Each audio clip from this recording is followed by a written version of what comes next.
Seterusnya, kita ke bumi kenyalang dan antara paparan menarik hari ini, program NASA Space Apps Sarawak perkasa pendidikan STEM dalam kalangan anak muda melebihi sasaran 5,000 peserta dari 22 daerah di Sarawak. Perinciannya langsung bersama Buma Win di Kuching. Silakan Buma.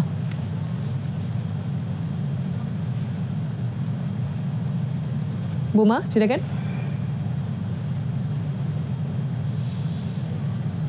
Baik, terima kasih Ifah.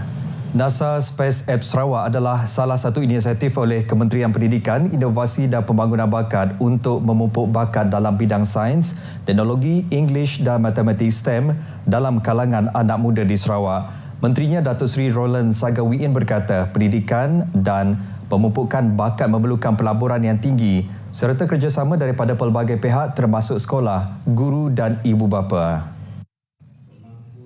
Aplikasi Angkasa NASA Sarawak adalah salah satu pelaburan terbesar kementeriannya dalam memfokuskan dan memupuk bakat muda dalam STEM. Datuk Seri Roland juga berbangga dengan usaha kolektif pelbagai pihak termasuk Kedutaan Amerika Syarikat dan JCI Lutong yang membantu meluaskan jangkauan NASA Space Apps Sarawak ke kawasan luar bandar seperti Kapit, Lawas, Limbang dan Lubuk Antu.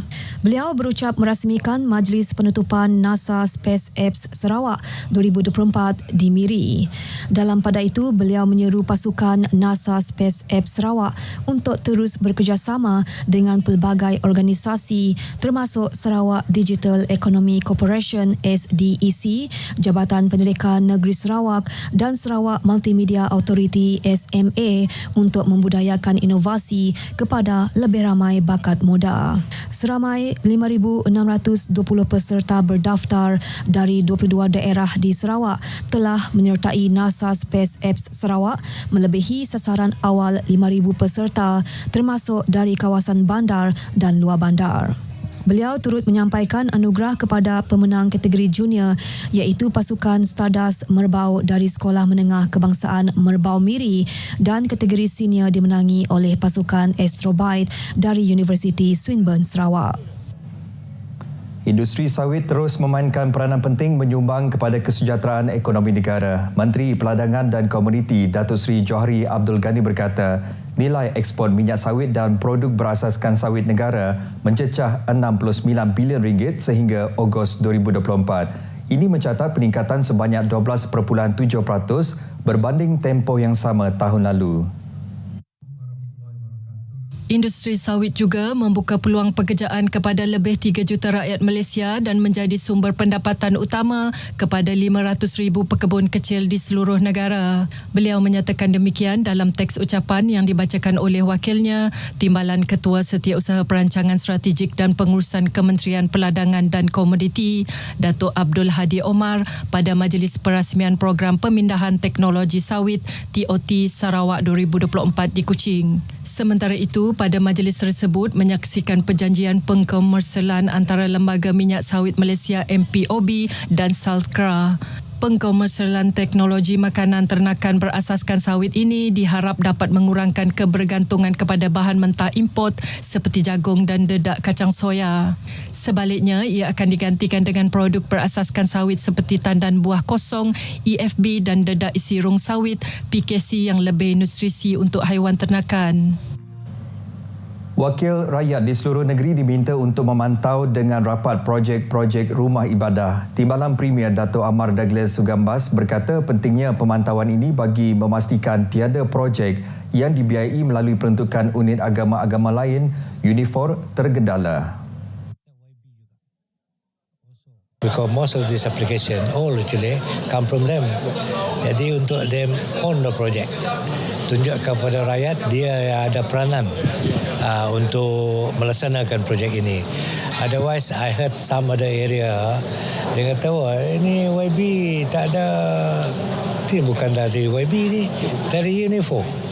Dato' Ahmad Douglas bercakap kepada media selepas menyerahkan cek bantuan dana rumah ibadat agama-agama lain Fasa 3 2024 di Kuching. Dalam majlis tersebut, 30 wakil rakyat menerima sumbangan dari Unifor bagi peruntukan projek-projek rumah ibadah. Sebanyak 74 projek Fasa 3 telah diluluskan dengan peruntukan sebanyak 20.66 juta ringgit. Saudara, Sarawak komited dalam menyelesaikan isu-isu perbandaran melalui penganjuran Forum Perbandaran Sarawak yang bakal berlangsung minggu depan.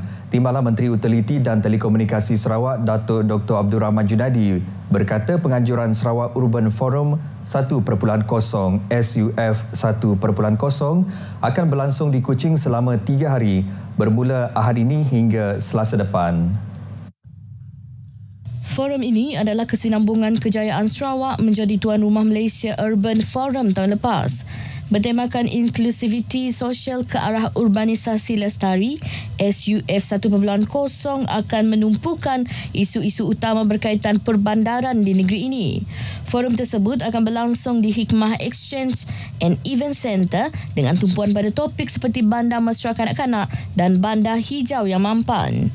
Jadi ini adalah julung kali Dewan Bandaraya Kuching Utara dengan sokongan Kerajaan Sarawak dan juga Kementerian Kesihatan Awam, Perumahan dan Kerajaan Tempatan dengan kerjasama pihak Urbanis Malaysia, Asia Foundation dan juga Afin Bank mengelolakan bersama SUF 1.0 ini. Beliau berkata demikian pada sidang media berkenaan SUF 1.0 di Ibu Pejabat Dewan Bandaraya Kuching Utara di Bukit Siol.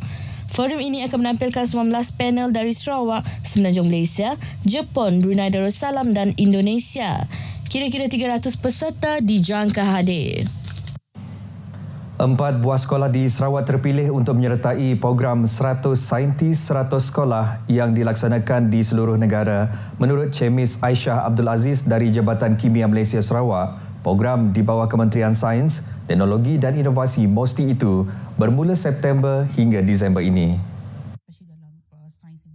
Sekolah yang terpilih di Sarawak termasuk Sekolah Kebangsaan Pantu di Sri Aman, Sekolah Menengah Kebangsaan Wira Penrisen di Pedawan, Sekolah Antarabangsa Yayasan di Kuching dan Sekolah Menengah Kebangsaan Asyakirin di Bintulu. Program STI salah satunya adalah program 100 Saintis Kuasa 3. Ini ada 3. Kenapa yang diberi ditugas sebagai 100 kuasa 3? Sebab ini ada 3 kitaran, 3 fasa. Untuk fasa 1 akan bermula bulan September hingga Disember. So ada 100 sekolah terpilih dan ada 100 saintis yang akan ke sekolah-sekolah untuk memberi pembelajaran dari segi belajar sains tu lebih more interaktif lah, ataupun cari satu cara lah untuk mendidik mereka suka sains. Beliau berkata demikian selepas menjadi tetamu untuk program Bual Bicara di Sarawak FM di RTM Kuching. Beliau menambah program ini bertujuan meningkatkan minat pelajar dalam bidang sains, teknologi, kejuruteraan dan matematik (STEM) dengan sasaran 60% penyertaan belia menjelang tahun 2030 berbanding hanya 30% ketika ini. Program-program lain yang diadakan di Sarawak termasuk forensik kimia seperti DNA, narkotik dan toksikologi yang disyorkan untuk menarik minat generasi muda terhadap sains. Pemeteraian Memorandum Persefahaman MOU antara Pustaka Negeri Sarawak dan Kedutaan Perancis di Malaysia akan memperkenalkan budaya Perancis serta menggalakkan pertukaran idea dan amalan dua hala. Pengerusi Lembaga Pengurusan Pustaka Negeri Sarawak, Datuk Dr. Abang Abdul Rauf Abang Zen memberitahu perkongsian dua hala ini dapat meningkatkan pemahaman serta perkongsian menyediakan perkhidmatan lebih baik kepada orang ramai. Pustaka Negeri Sarawak sangat menekankan kecemerlangan kerjasama dengan pelbagai pihak untuk membantu orang ramai untuk mendapatkan akses maklumat, pengetahuan dan warisan budaya negara luar. Beliau berkata pada majlis menandatangani MOU di antara Pustaka Negeri Sarawak dan Kedutaan Perancis di Malaysia.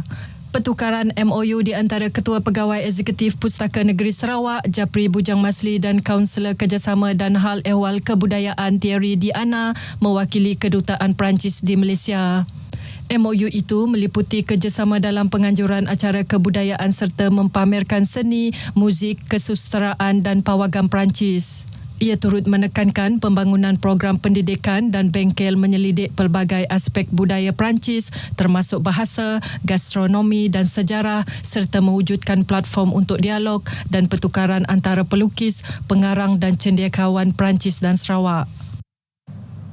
Baik saudara, perkongsian itu tadi mengakhiri berita dari Sarawak, dari sungai ke segara. Palestin pasti merdeka. Kita kembali bersama Ifa untuk perkembangan berita selanjutnya. Ifa, silakan. Baik, terima kasih Buma.